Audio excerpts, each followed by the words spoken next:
Halo teman-teman bahas saham, kembali lagi dengan channel bahas saham. Nah, pada kesempatan kali ini saya akan coba membahas mengenai private placement ya teman-teman. Jadi ini edisi edukasi ya. Nah, untuk kesempatan kali ini saya akan coba membahas sedikit mengenai private placement gitu ya. Mungkin teman-teman udah sering dengar bahwasanya beberapa emiten seperti misalnya BMTR yang akan melakukan private placement di bulan Juni setelah RUPS gitu ya. Nah, apakah private placement ini menguntungkan gitu ya, atau bagaimana sebenarnya private placement ini gitu ya? Mungkin banyak teman-teman investor juga masih belum begitu memahami apa itu private placement, bagaimana manfaatnya terhadap investor ataupun terhadap perusahaan, dan juga apa dampak positif maupun negatif yang mungkin ditimbulkan dari private placement ini gitu ya. Mungkin teman-teman banyak melihat seperti misalnya di Stockbit atau misalnya sosial media yang berhubungan dengan saham bahwasanya private placement ini merugikan gitu ya. Nah, memang sebenarnya seperti apa gitu ya teman-teman. Nah, di edisi kali ini, di video kali ini saya akan coba membahas mengenai private placement itu. Nah, langsung saja ya teman-teman. Apa itu private placement gitu ya? Nah, kalau private placement ini di sini secara singkat gitu ya, penjualan saham yang baru gitu kepada investor yang terpilih, baik berupa investor institusi maupun bank ataupun investor-investor retail yang memiliki modal yang tinggi gitu ya. Nah, dari pengertiannya ini sebenarnya kita sudah bisa menyimpulkan bahwasanya private placement ini dari kata private gitu ya, berarti khusus untuk investor-investor yang dipilih oleh emiten gitu. Jadi tidak semua investor bisa ikut serta untuk private placement ini. Nah, biasanya memang teman-teman sepengetahuan saya, private placement ini ditujukan kepada investor-investor besar yang memiliki modal besar gitu ya, karena perusahaan itu ingin menambah modal yang cukup besar melalui private placement ini gitu ya. Nah, kemudian mungkin teman-teman juga sering mendengar ada yang namanya private placement, terus ada yang namanya right issue gitu ya. Sebenarnya keduanya sama. Di sini perusahaan itu menambah jumlah kepemilikan sahamnya, yaitu dengan menerbitkan saham baru gitu ya, baik private placement maupun right issue gitu. Tapi perbedaannya bisa kita lihat di sini. Yang pertama, dari private placement sendiri, dia cenderung memilih investor yang akan mendapatkan saham baru ini gitu ya.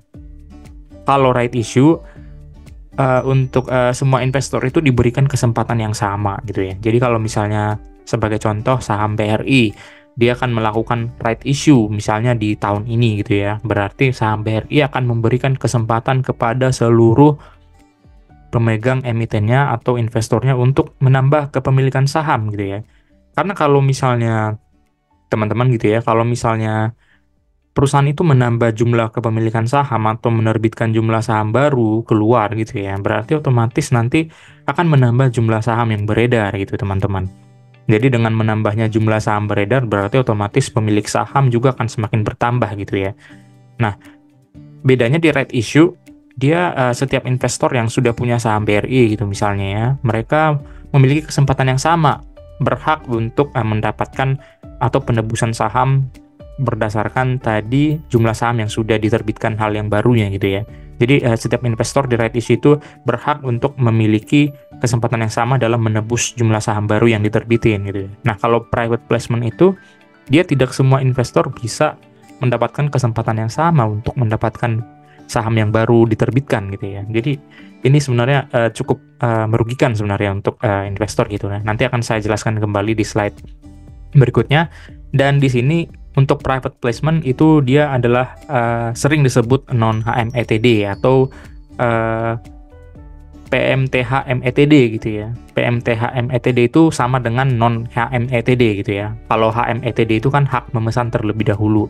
Nah, kalau dia private placement itu dia menambah modal itu tanpa hak memesan efek terlebih dahulu. Nah, itu tadi di kepemilikan atau pemilihan investor gitu ya. Jadi kalau misalnya right issue, dia memiliki hak memesan efek terlebih dahulu. Berarti setiap investor itu berhak untuk memesan efek ataupun jumlah saham yang diterbitkan baru. Nah, kalau di private placement ini dia tidak memberikan kesempatan yang sama. Jadi setiap investor atau seluruh investor yang memegang sahamnya itu tidak memiliki hak untuk memesan efek gitu ya, atau PMTH METD gitu ya. Nah, kemudian yang selanjutnya itu tadi, tidak semua investor itu memiliki hak PMTH METD untuk private placement gitu ya. Jadi hanya untuk investor terpilih aja yang berhak untuk penerbitan saham baru.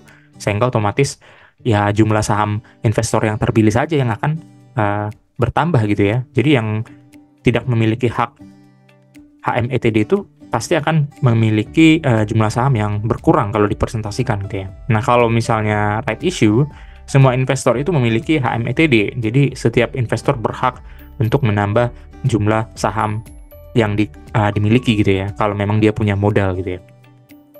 Nah, di sini private placement juga seperti yang saya jelaskan tadi, dia akan menimbulkan pengkastaan di investornya gitu ya. Jadi akan ada investor yang tidak mampu atau tidak bisa menebus saham baru atau membeli saham baru yang diterbitkan perusahaan gitu ya. Nah, kalau right issue, semua investor itu dianggap sama. Sekarang tergantung tenaga atau money powernya dari masing-masing investor gitu ya. Kalau dia punya uang, ya why not, dia akan menebus atau menambah jumlah saham dia sendiri berdasarkan jumlah saham yang baru yang diterbitkan perusahaan atau emiten gitu ya. Nah, sebenarnya bagaimana sih private placement dan right issue itu, nanti akan saya jelaskan lagi. Nah, di sini ada beberapa manfaat private placement gitu ya.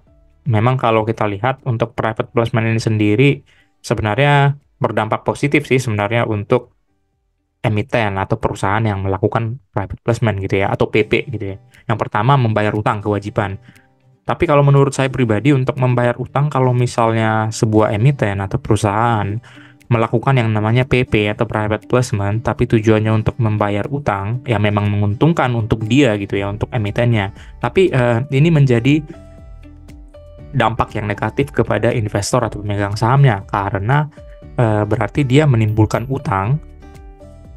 Sebenarnya kan untuk penerbitan saham baru ya, sebenarnya secara tidak langsung dia akan menimbulkan kewajiban bagi perusahaan gitu ya, karena dia akan menambah modal yang dipegang oleh masyarakat atau investor gitu ya. Tapi bagi investor, kalau emiten itu menggunakan private placement untuk membayar utang, bukan untuk memperkuat modal, berarti ini sebenarnya sudah berdampak negatif gitu ya. Nah, ini perlu diperhatikan teman-teman investor. Nah, yang kedua, tambahan modal operasional. Nah, ini yang saya katakan, kalau dia tujuannya memang untuk menambah modal atau memperkuat modal, nah ini yang bagus tujuan dari private placement gitu ya. Nah, yang ketiga, memang biaya yang ditimbulkan dari private placement ini dia lebih efisien dibandingkan right issue, teman-teman. Karena untuk private placement ini, ya mereka sudah memilih investor yang akan membelinya gitu, dan tentunya tidak seribet ataupun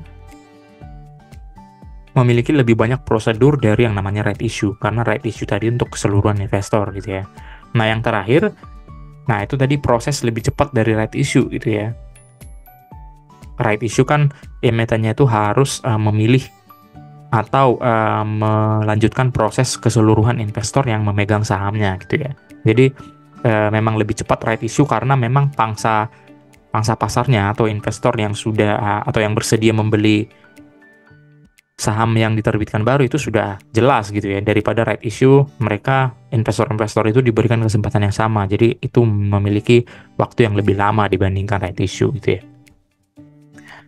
Nah, saya akan coba menjelaskan di sini sebenarnya teman-teman, private placement itu dampaknya apa secara langsung gitu ya. Mungkin tadi banyak wacana-wacana menguntungkan atau merugikan, dan mungkin dari teman-teman investor juga sering mendengar dari Stockbit atau sosial media atau membaca-baca di web bahwasanya private placement ini buruk. Nah, di sini coba akan saya jelaskan kenapa private placement itu bisa dikatakan buruk gitu ya. Nah, di sini saya ada membuat keterangan bahwasanya akan adanya dilusi saham.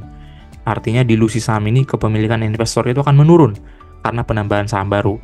Nah, memang dilusi ini juga sebenarnya berlaku terhadap ya right issue gitu ya. Tapi kalau di right issue kan kita memiliki hak untuk memesan efek terlebih dahulu, HMETD tadi yang saya jelaskan gitu ya. Jadi tergantung keinginan kita saja nih teman-teman. Kalau memang kita punya dana atau fresh cash, kita tebus saja saham yang diterbitkan dari right issue. Jadi tidak akan terdampak gitu ya. Nah, kalau misalnya di private placement, kita itu tidak memiliki hak untuk menambah gitu ya, walaupun kita punya modal ataupun punya fresh cash gitu ya, dan dampaknya itu akan menurun karena penambahan saham baru. Nah, di sini saya akan coba jelaskan ya secara detail gitu ya. Nah, yang pertama, seperti misalnya contoh gitu ya, perusahaan ABC misalnya, dia memiliki saham 1.000 lembar. Dia sudah menerbitkan saham 1.000 lembar atau kepemilikan awalnya 1.000 lembar dan ini sudah menyebar misalnya ke beberapa investor gitu ya. Nah, kita contohkan si investor X, dia punya 10 lembar saham. Berarti dari 10 lembar saham ini dibandingkan dengan 1.000 saham yang dimiliki secara keseluruhan perusahaan ABC, dia hanya memiliki 1% gitu ya, teman-teman. Nah, ini perlu kita perhatikan. Pada saat ini, perusahaan ABC ini belum melakukan private placement atau right issue gitu ya. Nah, di sini perusahaan ABC ini mempunyai saham 1.000, investor X punya 10 lembar, berarti investor X ini memiliki kepemilikan 1% gitu ya. Nah, kemudian kita lanjut. Ternyata di tahun berikutnya misalnya ya, perusahaan ABC ini melakukan private placement, yaitu dengan menambah sebesar 1.000 lembar saham gitu ya, sehingga total saham PT ABC ini atau perusahaan ABC ini menjadi 2.000 lembar gitu ya, yang sudah tersebar. Nah, ini tadi private placement ini berarti yang 1.000 lembar ini diberikan kepada investor-investor besar. Nah, di sini catatannya investor X itu bukanlah merupakan salah satu investor besar gitu ya. Dia investor retail ini teman-teman, untuk investor X gitu ya. Nah, sehingga dampaknya terhadap investor X ini yang menjadi dampak negatif ya teman-teman. Investor X tadi itu kan dia awalnya punya 10 lembar, yaitu 1% gitu ya. Ternyata setelah perusahaan ABC ini menambah 1.000 lembar lagi, sehingga total saham mereka itu menjadi 2.000 lembar, investor X ini tadi kan tidak punya hak untuk memesan efek itu tadi gitu ya, karena ini private placement gitu ya. Sehingga investor X ini tetap memiliki 10 lembar gitu ya. Dan dampak langsungnya itu kepemilikannya akan turun menjadi 0,5 karena tadi itu 10 lembar itu dibagikan dengan total saham yang beredar. Karena udah private placement berarti saham yang beredarnya menjadi 2.000 lembar gitu ya. Berarti proporsinya itu 10 lembar dibagikan dengan 2.000 lembar. Berarti didapatlah 0,5%. Berarti menurun gitu ya teman-teman. Nah ini. Nah, dampak lebih lanjutnya apa? Kita lihat berikutnya. Kita asumsikan misalnya laba perusahaan ABC itu di tahun berjalan pada saat dia melakukan private placement itu berada di angka 1 juta rupiah gitu ya. Misal gitu ya. Nah, sebelum private placement atau PP, investor tadi kan punya kepemilikan 1% gitu ya. Berarti laba 1 juta tadi, dia berhak memperoleh 10.000, yaitu 1% kepemilikan dikalikan dengan 1 juta laba yang dihasilkan gitu ya. Berarti sebelum private placement, dia berhak atas kepemilikan 10.000 rupiah dari laba perusahaan, dari 1 juta gitu ya. Nah, yang kedua setelah private placement, ternyata dari laba 1 juta tadi, karena kepemilikannya sudah turun menjadi 0,5% dari 2.000 lembar saham, dia hanya berhak memiliki laba perusahaan itu sebesar 5.000. Nah, ini teman-teman dampak dari private placement gitu ya. Ini sebenarnya sangat merugikan gitu ya teman-teman. Apalagi perusahaannya yang sering-sering melakukan private placement gitu ya, tanpa tujuan yang jelas gitu ya.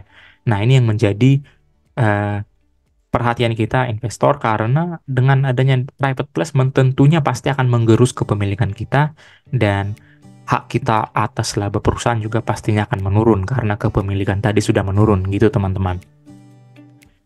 Nah, di sini lebih lanjut lagi, yang tadi saya jelaskan kepemilikan 1% dengan earning per share-nya 10.000 per saham gitu ya.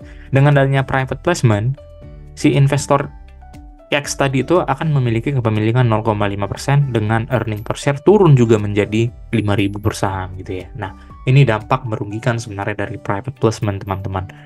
Dan kalau dibilang secara tanggapan saya pribadi, saya akan mencoba menghindari emiten yang sering melakukan private placement. Kalau memang tujuannya jelas sih sebenarnya tidak masalah ya teman-teman. Tapi kalau memang sudah sering-sering, private placement itu tidak baik bagi investor-investor retail ya teman-teman, yang memang tidak memiliki modal yang besar gitu ya. Nah, kita lanjutkan. Balik lagi ke pertanyaannya, apakah private placement memang selalu berdampak buruk gitu ya? Nah, yang pertama, apabila dilakukan dengan frekuensi yang sering, itu tadi yang saya katakan, berarti perusahaan itu atau emiten kurang menghargai investor dan kepemilikannya gitu ya. Berarti dia hanya memilih investor yang menurut dia layak untuk mendapatkan penambahan modal dari perusahaannya gitu. Nah, yang kedua, memang dampaknya dari poin 2 ini cukup positif ya. Kalau memang ada aksi korporasi yang bagus, ya private placement itu sebenarnya berdampak positif gitu ya. Tapi tetap saja kita harus bisa melihat kalau memang sudah dilakukan terus-menerus dan hanya janji saja gitu ya aksi korporasinya, itu patut kita curigai dan waspadai ya teman-teman.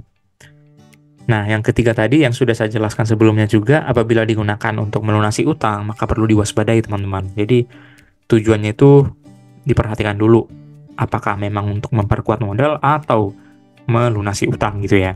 Nah, jadi ini menjadi perhatian bagi teman-teman investor gitu. Nah, mungkin sekian teman-teman pembahasan singkat saya mengenai private placement. Untuk teman-teman investor, semoga sharing kali ini, edisi edukasi kali ini bermanfaat untuk kita semua ya teman-teman.